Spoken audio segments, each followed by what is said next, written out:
से लुगाटा सफा हम सारे सी मार। जय जगन्नाथ सांग मैंने देख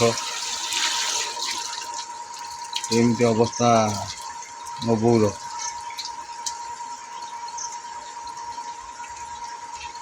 गाधौनु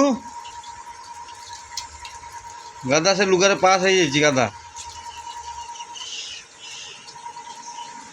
मैंने यही अवस्था आम बचुचु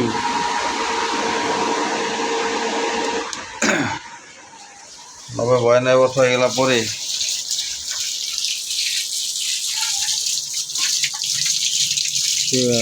वृद्धा होगला किसी जापारूनी लुगारे रात शोला बेले पास बस पड़ी झाड़ा हो जाऊँगी आम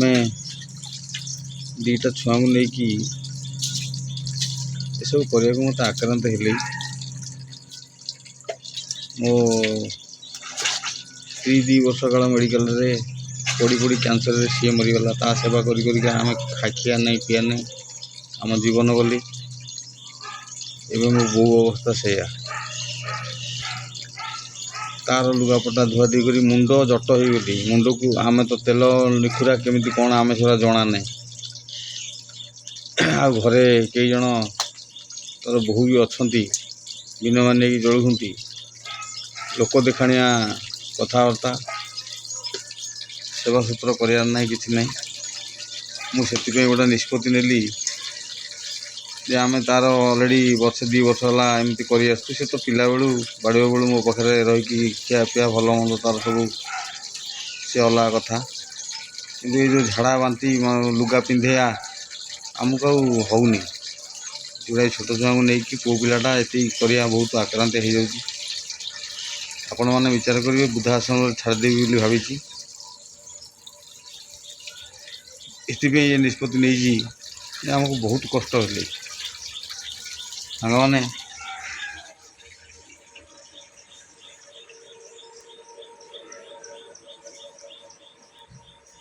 मो स्त्री कैंसर रे 2 वर्ष काल घाटी होगला छोटिया छुआ 2टा को लेकिन तार सेवा कली सेमती झाड़ा बांती टेका पका सब प्रकार कली बोर बर्तमान वर्षे है सेमती करी आम माने गंडा खाई पारनु शांति गुह मूत सफा करी सका गाधुआ पधुआठू धरिकी भल मंद कर आम नाकेदम हो जाऊँगी आज्ञा से मो निष्पत्ति नहीं वृद्धाश्रम छाड़दे बोली रागे किंतु घरे 2-2टा बहु अच्छा दिन मान खाऊँगी पर लोक को दौंती पर लोक को भल मंद ठू धरिकी दवा नवा सब प्रकार कर एकुटिया पु पिलाटा जोड़ा छोट पिला नहीं सब करने को मत आत्मकंठक हो जाऊँगी ना घंटा खाई पारचु ना भलरे पिंधि पारचु सका उठे से गुहमूत गंध आमको आक्रांत कर सारे देख मो सान पुओ सी तार पणा संक्रांति बेली ठाकुर मुठे पूजा पूजी करी सी तार पणा भोग दे संक्रांति संक्रांति विषय आम तो किसी से तो ये ना जी पार्टी से करदे से भल मंद आमको जानी ये परिस्थिति से लुगाटा काड़े उकुणी हो जाए मुंडे हाँ जट हो जाए नंडा डाक आज सी नंडा करदू जट हो नड़ा तल कई मारी मारी मारुन लुगा काढ़े से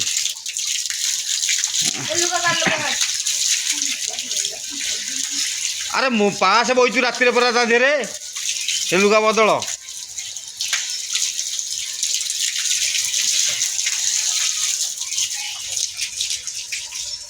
यही सांग मैंने विचार करूँ आपण मैंने आम कि कष्ट चलुँ कहीं टिके सेवा सुतरा करदे ना करूना कहीं टिके भल मंद बुझुना मु 2 वर्ष काल मो स्त्री करी दर भला ଏବେ ଆର ଏମିତି କରୁଛି ଯେ ଆମ ପେଟକୁ ଦାନା ଯାଉନି, ମୋ ପିଲାମାନେ ଖାଉନାହାନ୍ତି ନା ଭଲ ଟିକେ ଖାଇପାରୁନାହାନ୍ତି। ଏ ଯେଉଁ ଗ୍ୟାସ୍ ହେଉଛି, ପାସ୍ ଝାଡ଼ା, ମା ଜନ୍ମ କରୁଛି ଏସବୁ କହିବା କଥା ନୁହଁ, କିନ୍ତୁ ତଥାପି ବହୁତ କରିକା ଆମେ ଇଏ ହେଲୁ। ଗାଁରେ ସାହିରେ ଯାହାକୁ ପଚାରିବେ ସେ କେଉଁଠି ରହୁଛି, କ'ଣ କରୁଛି, କ'ଣ ଖାଉଛି, କିଏ ଦେଉଛି, କିଏ ନେଉଛି, ସେମାନେ ସମସ୍ତେ କହିବେ। ଏତିକି କହୁଛି, ଆପଣମାନଙ୍କର ବିଚାର ଭଲ ମନ୍ଦ ବିଚାର କରିବେ। ଠିକ୍ କହିଲି ନା ଭୁଲ କହିଲି, ମୋତେ ସେତିକି କଷ୍ଟ ହେଇଛି ବୋଲି ମୁଁ ଆଜି ଏ ଭିଡ଼ିଓଟିକୁ ପୋଷ୍ଟ କରୁଛି ବୋଉର ପୁଣି, କାରଣ ସେ ଜନ୍ମ କରିଛି। ହେଲେ ସୁଦ୍ଧା ମୋତେ ଭାରି କଷ୍ଟ ହେଉଛି।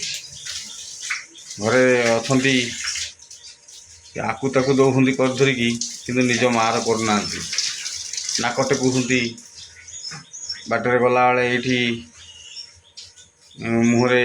ଲୁଗାକୁ ଦେଇକି ଯାଉଛନ୍ତି, ତା ପାସ୍ ଗ୍ୟାସ୍ ନାକରେ ପଶିଯିବ ବୋଲି।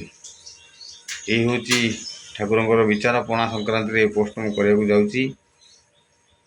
ଆପଣମାନେ ବିଚାର କରିବେ ଠିକ୍ କେଉଁଟା ଭୁଲ କେଉଁଟା। ରହୁଛି। ଜୟ ଜଗନ୍ନାଥ।